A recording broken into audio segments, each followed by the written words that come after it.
स्वागत। माननीय योगी आदित्यनाथ जी जिंदाबाद। जय जय श्री राम, जय जय श्री राम, जय जय श्री राम। माननीय योगी जी जिंदाबाद, माननीय योगी जी जिंदाबाद, भारतीय जनता पार्टी जिंदाबाद। एक बार जोरदार तालियों के साथ एक एक आदमी गनगनाती तालियों से माननीय मुख्यमंत्री जी का अभिनंदन। बहुत बहुत सर आपका स्वागत है बधाई की भूमि पर, बहुत बहुत अभिनंदन। बहुत बहुत धन्यवाद। बंधु, आज के कार्यक्रम के मुख्य अतिथि उत्तर प्रदेश के यशस्वी मुख्यमंत्री, जिनके नेतृत्व में उत्तर प्रदेश में पुनः प्रचंड बहुमत की सरकार बनने जा रही है, ऐसे आदरणीय योगी आदित्यनाथ जी का बहुत बहुत स्वागत, बहुत बहुत अभिनंदन। मैं निवेदन करूंगा पार्टी के जिलाध्यक्ष आदरणीय राजीव गुप्ता जी से, बदायूं के प्रत्याशी आदरणीय महेश चंद गुप्ता जी से, बिलसी के प्रत्याशी आदरणीय हरीश साकी जी से, बिसौली के प्रत्याशी कुशाग्र सागर जी से, सहसवान के प्रत्याशी डी.के. भारद्वाज जी से कि वो बड़ी माला पहना करके माननीय मुख्यमंत्री जी का स्वागत करें बदायूं की सरजमी पर। माननीय योगी आदित्यनाथ जिंदाबाद, माननीय योगी आदित्यनाथ जिंदाबाद, माननीय योगी आदित्यनाथ जिंदाबाद। बोलो बोलो भारत माता की, भारत माता की, भारत माता की, भारत माता की। मैं निवेदन करूंगा बदायूं के प्रत्याशी उत्तर प्रदेश सरकार के नगर विकास राज्य मंत्री माननीय महेश चंद गुप्ता जी से कि माननीय मुख्यमंत्री जी का साल उड़ाकर और प्रतीक चिन्ह देकर बदायूं विधानसभा में स्वागत करें माननीय महेश चंद गुप्ता जी। मैं जिलाध्यक्ष जी से आग्रह करूंगा कि माननीय मुख्यमंत्री जी का स्वागत करें। बहुत बहुत धन्यवाद। अब बिना किसी देरी के मैं सीधे सीधे निवेदन करूंगा, यहाँ भारी संख्या में एकत्र हुए हैं ऐसे हिंदू हृदय सम्राट उत्तर प्रदेश के यशस्वी मुख्यमंत्री, जो 2022 में पुनः उत्तर प्रदेश की जनता को सेवा करने के लिए आए हुए हैं। माननीय योगी आदित्यनाथ जी जिंदाबाद, जिंदाबाद।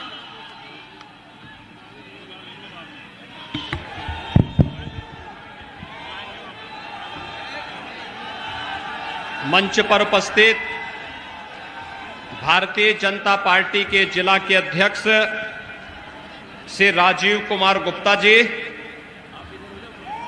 प्रदेश मंत्री श्री डी.पी. भारती जी, प्रदेश सरकार में मेरे सहयोगी मंत्री और बदायूं के लोकप्रिय विधायक और वर्तमान में प्रत्याशी श्री महेश चंद गुप्ता जी, बिलसी से भारतीय जनता पार्टी के प्रत्याशी श्री हरीश साक्य जी, बिसौली से प्रत्याशी और लोकप्रिय विधायक श्री कुशाग्र सागर जी, सहसवान से प्रत्याशी डी.के. भारद्वाज जी, श्री बागीश पाठक जी, आज के इस कार्यक्रम में उपस्थित जिला कोऑपरेटिव बैंक के अध्यक्ष श्री उमेश राठौर जी, मंच पर उपस्थित भारतीय जनता पार्टी के सभी पदाधिकारीगण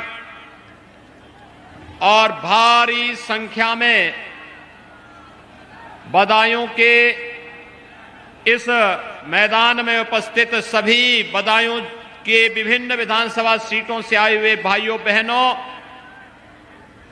मैं आज के इस कार्यक्रम में मां गंगा के तट पर बसे हुए जनपद बदायूं में आप सभी का हृदय से अभिनंदन करता हूं। भाइयों बहनों, याद करिए, आज से 5 साल पहले भी मैं आया था और तब मैंने आपसे कहा था कि बदायूं से श्री महेश गुप्ता जी को आप भारी बहुमत से चुनाव जिता करके उनके मूंछों की लाज रख दीजिए। और भाइयों बहनों, मैंने आपसे कहा था ना, उनकी मूंछ को इतना टाइट हम लोग करवा देंगे कि यहां के भूमाफिया और गुंडे अपनी जान की सामत लेकर के गले में तख्ती लटका करके घूमते हुए दिखाई देंगे। और 5 वर्ष के अंदर बदला हुआ एक नया प्रवेश आपको बदायूं जनपद के अंदर भी देखने को मिल रहा है। 5 साल पहले बदायूं की स्थिति क्या थी?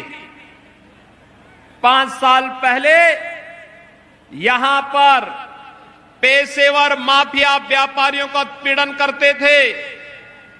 भूमाफिया गरीबों की और किसानों की संपत्ति और जमीनों पर कब्जा करते थे।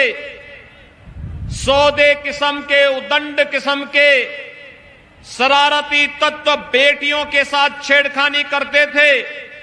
वे स्कूल और कॉलेज नहीं जा पाती थी। आज 5 साल के बाद भूमाफिया गायब। पर्व और त्योहारों में कर्फ्यू लगाने की धमकी देने वाले लोग दूसरे लोग की यात्रा में जा चुके हैं और सौदे किस्म के लोग जो बेटियों की सुरक्षा के लिए खतरा बने थे, आज अपने गले में तख्ती टांग करके स्वयं जान की भीख मांगते हुए थाने थाने घूम रहे हैं।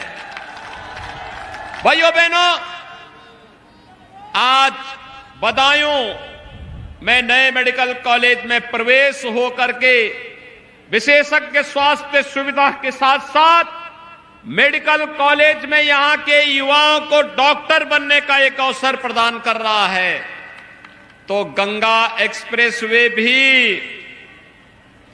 मेरठ से प्रयागराज के बीच सबसे अधिक कृपा मां गंगा अपने एक्सप्रेसवे के माध्यम से कहीं बरसा रही है, तो उस कृपा का सबसे बड़ा क्षेत्र है तो बदायूं जनपद है।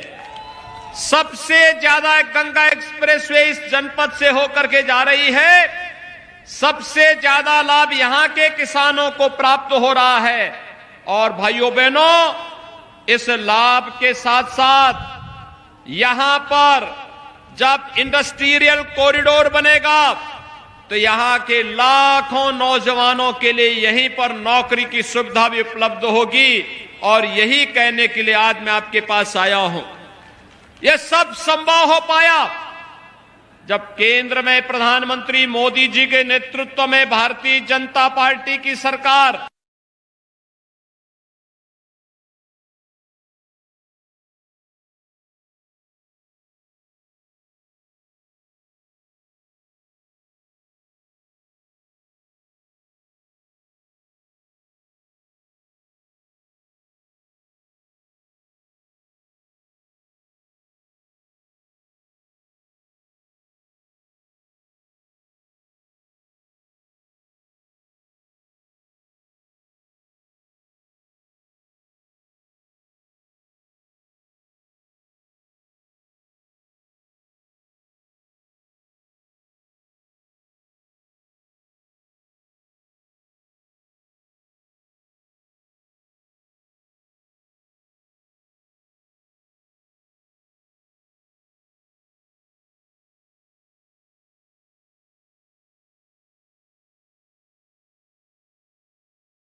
भाइयों बहनों, मैं तो आप सबसे अपील करने के लिए आया हूं, ये जो फ्री में वैक्सीन, फ्री में टेस्ट, फ्री में उपचार, फ्री में राशन, ये जो भारतीय जनता पार्टी की डबल इंजन की सरकार ने किया है, ये कोई आप पर उपकार नहीं किया है। ये तो हमारा धर्म था, ये हमारी जवाबदेही थी। हमने अपना कर्तव्य मान करके काम किया। जो बेटियों को सुरक्षा मिली, पर्व और त्योहार शांतिपूर्ण तरीके से मनाए जा रहे हैं, ये हमारा धर्म था। हमने अपने धर्म का निर्वहन करने के लिए कार्य किया। ये एक्सप्रेसवे सरकार बनी, आपने आशीर्वाद दिया, हमने एक्सप्रेसवे के निर्माण के कार्य को आगे बढ़ा दिया। मेडिकल कॉलेज में एडमिशन की प्रक्रिया को आगे बढ़ा दिया। लेकिन भाइयों बहनों, यह क्रम अनवरत बना रहना चाहिए। यह क्रम अनवरत बना रहना चाहिए। जो विकास हुआ है उससे भी तेज गुना से हम यहां पर विकास करा सकें, इस दृष्टि से आज मैं आपके पास आया हूं आपसे कहने के लिए। आपने यहां पर समाजवादी पार्टी को भी कई बार संसद में भी और अलग अलग विधानसभा सीटों पर विधानसभा में भी मौका दिया था। क्या विकास कराया उन्होंने? मैं थोड़ी सी एक झलक आपको बताता हूं। गन्ना किसानों की अगर मैं बात करूं तो भाइयों बहनों, 5 साल में बहुजन समाजवादी पार्टी की सरकार के समय मात्र 425 करोड़ रुपए का गन्ना मूल्य का भुगतान हुआ था। समाजवादी पार्टी की सरकार में 600 करोड़ रुपए का भुगतान हुआ था और भारतीय जनता पार्टी की सरकार के समय लगभग 800 करोड़ रुपए के गन्ना मूल्य का भुगतान अकेले बदायूं जनपद में हुआ है। 1,60,000 करोड़ रुपए का गन्ना मूल्य का भुगतान पूरे प्रदेश में हुआ है और बदायूं जनपद में 1,03,000 किसानों के ऋण माफी का कार्यक्रम भी हम लोगों ने किया था। पिछली सरकार, जब समाजवादी पार्टी की सरकार थी, तो उसने पहला फैसला क्या लिया था? अयोध्या में राम जन्मभूमि पर आतंकी हमला करने वाले आतंकवादियों के मुकदमों को वापस लिया था।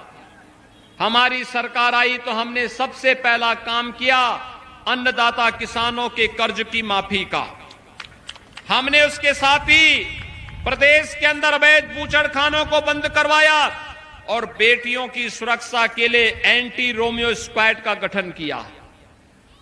हमारा काम जय जवान जय किसान का था, हर बेटी को सुरक्षा देने का था।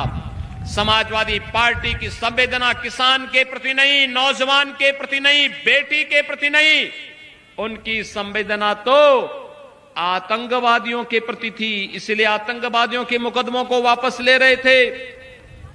हमने किसानों का कर्ज माफ किया और भाइयों बहनों, किसान सम्मान निधि में आपके जनपद में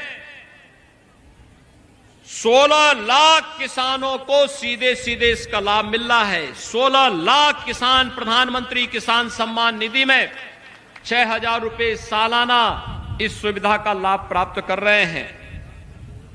दिव्यांग जनों की पेंशन, विधवा महिलाओं की पेंशन और वृद्धजनों की पेंशन को समाजवादी पार्टी के लोगों ने बंद कर दी थी।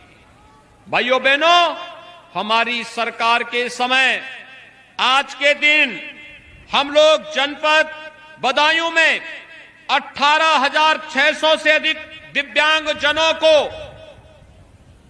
52,600 से अधिक विधवा महिलाओं को और 74,000 वृद्धजनों को 12,000 रुपए सालाना पेंशन की सुविधा का लाभ प्रदान कर रहे हैं। पहले ये पेंशन कहां चला जाता था? समाजवादी के पार्टी के छठे छटाई लोगों को वे लोग खैरात की तरह बांटते थे।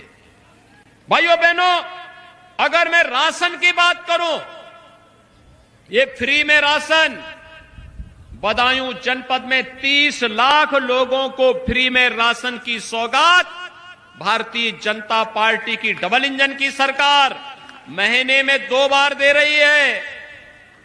महीने में 2 बार और अगर मैं प्रधानमंत्री आवास योजना और मुख्यमंत्री आवास योजना की बात करूं तो भाइयों बहनों आप चौंकेंगे।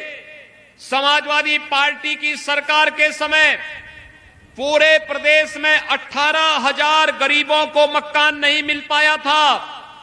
कितना? 18,000। और भारतीय जनता पार्टी की डबल इंजन की सरकार ने 43,50,000 गरीबों को एक एक मकान दिया और अकेले बदायूं जनपद में 30,000 लोगों को एक एक मकान मिला है। भाइयों बहनों, समाजवादी पार्टी अब किसान विरोधी और महिला विरोधी ही नहीं है, अब वो युवा विरोधी भी हो गई है। हमारी सरकार 1 करोड़ युवाओं को टैबलेट और स्मार्टफोन वितरित कर रही है। इसकी शुरुआत हो गई थी। 209 युवकों को आपके बदायूं में भी टैबलेट और स्मार्टफोन मिला। हम लोग इसको तेजी के साथ आगे बढ़ा रहे हैं। समाजवादी पार्टी विरोध कर रही है और वह विरोध करेंगे तो मैंने भी कहा है, अभी तो 1 करोड़ युवाओं को दे रहे हैं, सरकार बनने दीजिए 2 करोड़ युवाओं को टैबलेट और स्मार्टफोन वितरित करने का कार्य करेंगे। भाइयों बहनों, अच्छी सड़क हो, 24 घंटे बिजली हो या फिर विकास की योजनाओं को बिना भेदभाव के बदायूं नगर में, ग्रामीण क्षेत्र में, बिसौली में, सहसवान में, बिलसी में, शेखपुरा में, दातागंज में हर एक जगह पहुंचाने के लिए आज सरकार कार्य कर रही है। मैंने समाजवादी पार्टी के लोगों से कहा, मैंने कहा तुमने तो कोई विकास ही नहीं कराया। तो समाजवादी पार्टी के मुखिया ने क्या कहा बताओ, सुनेंगे? उन्होंने कहा नहीं, विकास हमने भी कराया है। मैंने कहा कैसे? उन्होंने कहा कि आपने गंगा एक्सप्रेसवे बना रहे हैं, मेडिकल कॉलेज को चालू करवा दे रहे हैं, सड़क बना रहे हैं, बिजली बना रहे हैं, ये आपको पसंद है, आपने बना दिया, हमें ये सब पसंद नहीं था। तो मैंने कहा तुम्हें कौन सा विकास पसंद था? उसने कहा विकास हमने भी किया। तो मैं भी उत्सुक था, मैंने कहा भी इनके मुंह से विकास सब। तो मैंने कहा बताओ क्या विकास कराया? उन्होंने कहा हमने भी कराया, और बड़ा दीवार ठोक ठोक करके बोल रहा था हमने भी कराया। मैंने कहा क्या विकास कराया? कहता हमने कब्रिस्तान की बाउंड्री वॉल कैसे बनाई थी। क्या किया था उन्होंने? कब्रिस्तान की बाउंड्री। आप बोलेंगे ना, जब विकास कब्रिस्तान का कराया है तो वोट भी वहीं से लेंगे। भाइयों बहनों, मैं आप सबसे अपील करूंगा, 5 साल में कोई दंगा हुआ? देखिए, पहले पर्व और त्योहार के नाम पर क्या करते थे? वे दीपावली नहीं होने देते थे, होली नहीं होने देते थे, जन्माष्टमी नहीं, शिवरात्रि को रोक लगाते थे, कावड़ यात्रा के रोक लगाते थे। पर्व और त्योहार के पहले कर्फ्यू लग जाता था। महोत्सव के नाम पर केवल एक महोत्सव होता था, सफाई महोत्सव। लेकिन भाइयों बहनों, आज कर्फ्यू नहीं लगता, आज तो कावड़ यात्रा निकलती है बड़ी धूमधाम के साथ। पहले व्यापारियों पे लोग बम चलाते थे, इनके अपराधी, सत्ता प्रायोजित अपराधी व्यापारियों पर बम फोड़ते थे। अब कर्फ्यू नहीं लगता, बम फोड़ने वाले दूसरे लोग की यात्रा में जा चुके हैं। अब तो कावड़ यात्री हर हर बम बम का नारा लगा करके कावड़ यात्रा शानदार तरीके से निकालते हैं। अब भाइयों बहनों, सफाई महोत्सव नहीं, अब अयोध्या में दीपोत्सव का कार्यक्रम होता है। मथुरा वृंदावन में रंगोत्सव का और जन्माष्टमी का कार्यक्रम होता है। काशी में देव दीपावली का आयोजन होता है और प्रयागराज में भव्य कुंभ, दिव्य कुंभ का आयोजन होता है। उत्तर प्रदेश महोत्सव का आयोजन होता है। हर जनपद में महोत्सव के आयोजन प्रारंभ हो चुके हैं। रामलीलाओं का आयोजन हो रहा है। पर्व और त्योहार शांतिपूर्ण तरीके से मनाए जा रहे हैं। जो लोग पहले माफिया बनकर के सत्ता के संरक्षण में अपराधी गिरोह को संरक्षण देते थे, आज आपने उनकी दुर्गति देख ली होगी। और हमने तो पहले ही कहा है, सरकार वही होती है जो बिना भेदभाव के विकास करा सके, बिना भेदभाव के सुरक्षा दे सके।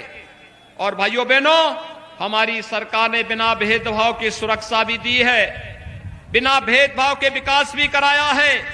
और आज फिर मैं कहने के लिए आया हूं, जो लोग अभी भी विकास के कार्य में अवरोध पैदा कर रहे हैं, 5 साल तक मौन बने रहे, चुनाव की घोषणा होते ही फिर से रंग दिखाने का कार्य कर रहे हैं, 10 मार्च का इंतजार कर लें भाइयों बहनों।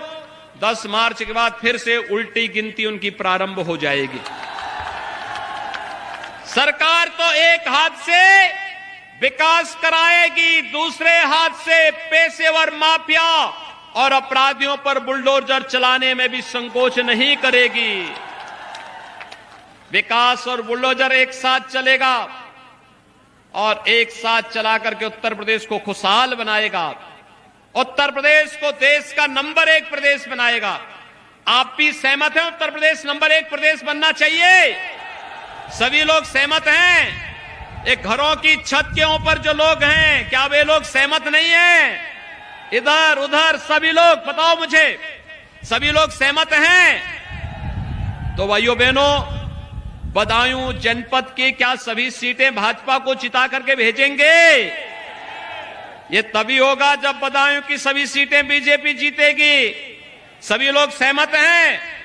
तो मेरी आप सबसे अपील होगी, बदायूं से श्री महेश गुप्ता को, बिलसी से श्री हरीश साक्य को, सहसवान से श्री डीके भारद्वाज को, बिसोली सुरक्षित से श्री कुशाग्र सागर को, शेखुपुरा से श्री धर्मेश साक्य को, दातागंज से श्री राजीव सिंह बब्बू को, ये सभी हमारे प्रत्याशी मंच पर आए हैं। इन सबको चुनाव जिता करके भेजेंगे।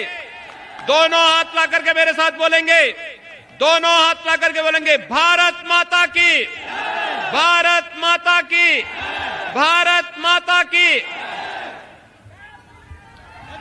बहुत बहुत धन्यवाद, बहुत बहुत धन्यवाद। माननीय मुख्यमंत्री जी के नेतृत्व में निश्चित ही जनपद बदायूं की 6 सीटों पर भारतीय जनता पार्टी का कमल खिलेगा और उत्तर प्रदेश में पुनः प्रचंड बहुमत की सरकार बनेगी। आप सभी का बहुत बहुत धन्यवाद। माननीय योगी आदित्यनाथ जिंदाबाद, माननीय योगी आदित्यनाथ जिंदाबाद, भारतीय जनता पार्टी जिंदाबाद, भारतीय जनता पार्टी जिंदाबाद, भारत माता की, भारत माता की, भारत माता की। आप सभी बहुत बड़ी संख्या में, हजारों की संख्या में इस कार्यक्रम में आए। आप सभी का भारतीय जनता पार्टी जनपद बदायूं की ओर से बहुत बहुत धन्यवाद, बहुत बहुत आभार। भारत माता की जय। जय श्री राम, वंदे मातरम।